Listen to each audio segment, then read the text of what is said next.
As you can see, we're not even completed day 1 yet. We've only gotten to 2:30 on day 1. I'm assuming you heard that. That's something else that's important to mention and explain on your first day. You're going to maybe even on your first day start hearing metagame noises. Now, what that is a a noise generated by the game's AI director, and it's just going to draw zombies. So, you'll hear helicopters. You'll hear airplanes. You'll hear gunshots, screaming people, people dying, all kinds of interesting things. Now, another important thing to mention on day 1, your water bottle. As you can see, I've already gotten dry mouth, and I've already gotten peckish. I'm already... Sunstroke! Oh, that's bad. I'm so concentrated on trying to explain things, and I'm letting my character get sunstroke. So, as a result of rocking around with a sweater on in summer, I've got sunstroke, which is causing my character to be nauseous, unable to concentrate, and desperate for liquids. So, we're going to take that water bottle I was just talking about, bring it to the surface level of your inventory. As soon as it's up here, boom, he drinks. You don't have to manually control your character drinking. As long as you have a water source on the surface level of your inventory, he will drink from it. So what I suggest doing is keeping a water bottle up here. Once you get near inventory capacity, you can just throw it in the backpack and pull it out when you need it. And we'll put that water bottle away again for now, along with this stuff. And I'll show you very quickly the food stuff here. As you can see, we've got everything chilling in here. The blue means it's getting cold. When the power gets cut, even if it's in the fridge, it will stay its black background like over here. And that means the food is going to go bad more quickly. Food in a fridge can go bad even while power is still on. There is a shelf life even on refrigerated items. This is most notable when you have a character who gets a generator going. And after the power and water gets cut, which is dictated, again, at random, depending on how long your character has been in the world, how long the world has been running, power will get cut off, and so will water over a period of time. So if you have a generator plugged into the house, the power gets cut, you immediately start up your generator, and everything stays cold forever, but food still goes bad because there is still a given shelf life. So the thing I suggest in survival, in beginner, whatever it is, eat your perishable foods first and leave the non-perishables for when this stuff is all gone.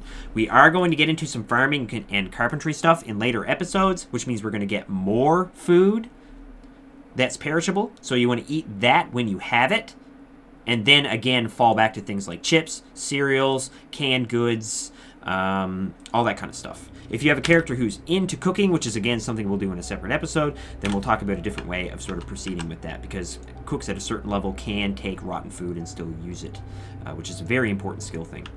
Alright, so it's not the end of day 1 yet, so I'm going to very quickly run up here. Now you may be wondering, why did he sneak in here and now he's running away? Well, as a matter of fact, there's a reason for doing that, even on day 1. All the zombies now that were around here that I could potentially drag back to my house, make them attack my doors and windows, are going to be following me away. So that's a good day 1 tactic. Sneak into a house that you want to make your base, so nobody starts banging on the doors and windows, drawing other zombies to the area. And when you go out to loot again, run away, pull all the zombies in the area away from you, and you make yourself just a little bit more safe. Eventually, I do suggest that you move away from the city and find a place that's good to set up a safe house, that you're less likely to have zombies come across you, because the last thing anybody wants is to wake up in the middle of the night with a zombie at your throat. So the number 1 focus for day 1, getting your first little stock of perishable foods, non-perishable foods, weapon, bag, being aware of your moodles, and basically keeping safe.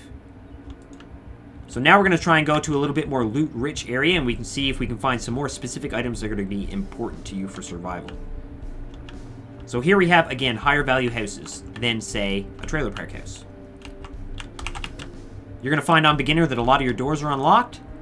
Farming for beginners. That's an important find on day 1, even for a farmer. Important to mention. If you're on farming skill here, if you look through, we've got 1 point, which is 75% XP boost. Level 1 and 2 are still considered farming for beginners. So this will give us a further multiplier in skill, making it easier for us to get more farming skill with less effort. Same story now that we're here. We're grabbing things that are important for our character, throwing them in the bag. Later on, you can do a little bit of loot management, going around keeping, say, perishable foods like this in a separate bag.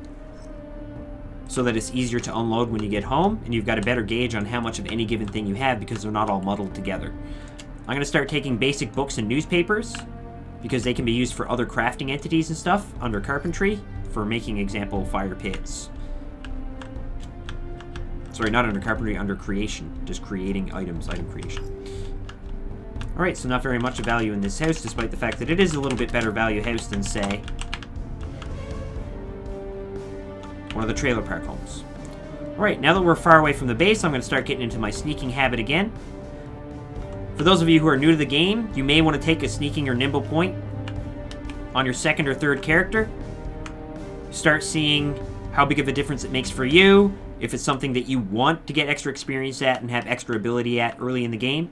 Alright, I'm going to show another important thing. Even though in beginner, a lot of your doors are going to be open, at some point you're going to have to force a window. So what I suggest doing is just holding E, because as soon as he opens it, he'll jump through. That's holding the E key on your keyboard. Now you can just tap E to open and close windows. But if you hold the key, you're actually going to jump through. Alright, so we're in a bit of a higher value house again here. Trapping for intermediaries. We'll grab that. We're going to want to do trapping later. Magazine, again, be used for fire pits, for burning. Alright, we've got a Zambian Door, so I'm going to do the same thing I did last time. You're just going to want to push it. And then step on it.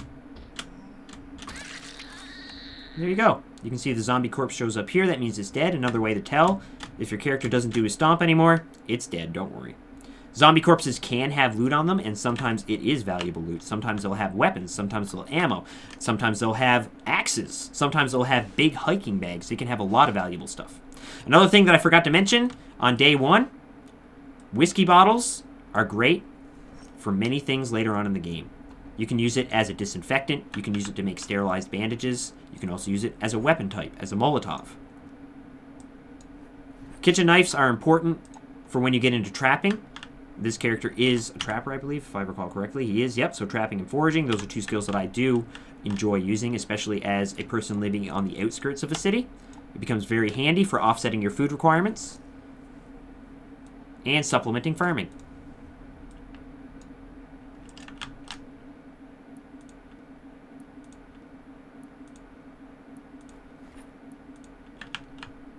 Alright, we're going to take one more look upstairs in this house. And we've got one room left to check down here. Again, no zombies. Vest, blouse. Doll. No bigger bag. Unfortunate. So here, again, medical supplies. This is a medical cabinet. We've got painkillers. Sheets are always good to grab. And bath towels are pretty handy as well. Sheets used for covering your windows. Sheets you can make sheet ropes. You can also make sheet ropes from clothing for emergency situations where you can just sort of use a hammer and a nail and tack that sheet rope to a window. Then you can climb out through. So for example, I could do it here. If, say, there was a horde at the back door or a horde at the front door, we wouldn't want to use that window, obviously. But you could use the window in the bathroom. And yes, this is something that can even happen on day one in survival. So if you are prepared, you can escape from some dire situations. Now this is an important room. Many houses have a room like this. Not all houses have a room like this that is this size. This is the answer to where to find carpentry things. Some people go to the warehouses. Some people search the tool areas of homes. Some people use the garages. Each has its own appeal. If you go to warehouses in a multiplayer server, whoa, that was lucky, then you are more likely to find that the place has already been stripped of loot. If you're playing on beginner or survival, obviously you can hit the warehouses, but many houses will have a room like that, so that if you're not in the proximity of a warehouse, you can still find an axe, you can still find a hammer, you can still find a box of nails. You can still find fishing rods. Now this house, I am nearly 100% certain, has a room similar to that one. Oh. So, that's another important thing to mention. Pay attention to your sounds. Pay attention to your line of sight. So I didn't see her coming up behind me, but I heard her. Now that guy's interested as well. Nope, he's just meandering towards. So, I want to loot that house. There aren't too many zombies in the area. We're pretty safe. So, we're going to try and push her down again. And stomp on her. And nobody heard that. Because it has less sound than, say, a baseball smack. Let's try just for the point of argument. I smacked him. Whoops, he turned into a crawler. That's another important thing to mention. So sometimes when you knock them down, they can turn into crawlers. People ask, how do I kill a crawler without him biting the life out of me? They always bite my ankles. Get behind them, and then hit them. If you're behind them, they can't attack you. Another thing that can mess you up, even on day one. So again, holding E to jump through. And nope, this room doesn't have actually a tool room. That's my mistake. Nope, I'm correct. It is on the second story. So again, rooms like this. Hammer. You could find an axe in here. You could find a box of nails in here. You could also find a zombie in here. So that's another important thing to mention when checking out bedrooms. Bathrooms. Anywhere. Zombies can be in houses, yes. Again, a medical cupboard. We get medical stuff. Hairspray is useful for engineers and electrician characters. We'll get into that into another tutorial. Again, no zombie in here. We have the big cupboard type things. It has a bag. Not the best bag in the game. It's a school bag, but it's still handy to us. So here's a tactic that I like to use. Not all hands will agree, and I'll explain why. Right now, I have that bat equipped in 2 hands. If I smack a zombie, or perhaps 2 or 3 zombies at once, I can knock them back and do pretty good damage. That goes without saying. As you get higher skill levels in blunt, you get more accurate, you do more damage. It's all around better. But if you want to, if you need to, you can unequip your bat, equip it as only primary, meaning you're using the bat one-handed, and then equip something like, say, a spare school bag in your secondary hand, meaning you've basically doubled the amount of things you can carry with weight reduction.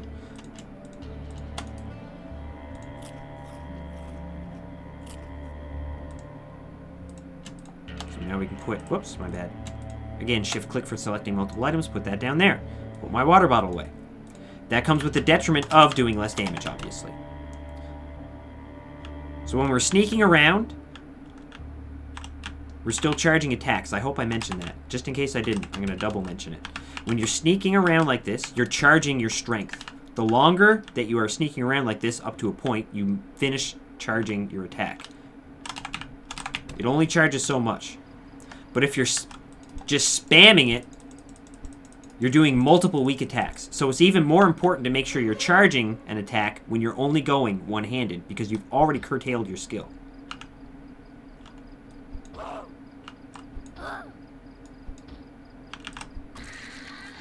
So as you can see, it takes a lot more swings for me to get him down on the ground now.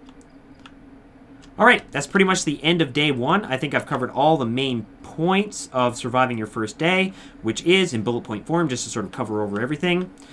Know the area that you're in. Make sure you're safe when you're in looting houses and got, no zombies coming after you knocking on windows, so be sneaking up to houses. Make sure you check the entirety of the house. All the different containers are going to have different types of loot. Make sure you get your baseball bat and your bag in the first house. Make sure by the end of the day, you have a place where you can go back to and be safe and not have to worry about zombies banging on your windows at night while you sleep. And I guess that'll call it there for the end of Twiggy Quickie tutorial number 2. Our next tutorial is going to pick up with a bit more survival stuff to do after you've sort of gotten your initial setup done. Alright, thanks for checking it out, and I'll see you guys